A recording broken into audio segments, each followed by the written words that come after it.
She found an AirTag in her purse and began to freak out. Her mind started racing about who could have slipped it in and why they were tracking her. In a panic, she called Alex, one of her closest friends. He arrived minutes later and assured her everything was fine, quickly taking the device off her hands. He Googled how to destroy it and learned a hammer was the best option. They both went out on the porch and he crushed the AirTag, which put her mind at ease, for now.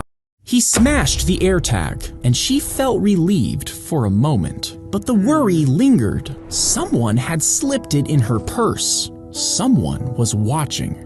Alex offered for her to spend the night at his place, and she agreed. She didn't want to be alone. His apartment felt unfamiliar, but safer than her own. He tossed her a blanket for the couch and disappeared into his room. She couldn't sleep.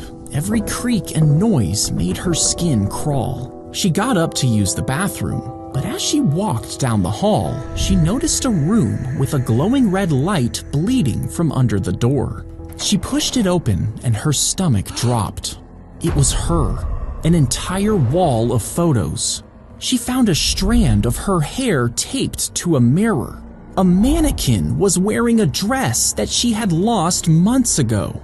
There was a wig for every hair color she had worn over the past few years. She gasped as she noticed the neatly organized AirTags. The one labeled purse was missing. She stumbled backwards in disbelief, but as she turned to leave the room, she woke up in a chair, the ties cutting into her wrists. Her head throbbed as she looked around and remembered where she was. The door creaked open. Alex stepped in, holding a glass. He looked unconcerned, like everything was fine. He carefully tipped the water into her mouth, watching her closely. His expression shifted to something darker, more troubled. As he left, she knew she had to escape or something bad would happen. She tugged and twisted at the ties, desperate to loosen them before he returned. Meanwhile, Alex was fixating on a sharp knife resting on the countertop. His hands hovered over it, a conflicted look on his face. Finally, he picked it up with a heavy sigh, gripping it tightly. Alex returned slowly, knife shaking in his grip, tears welling in his eyes. As he placed a hand on her shoulder, something felt wrong. It was the mannequin. Suddenly, she smashed the mirror over his head. She raced toward her car, fingers trembling as she struggled to dial 911.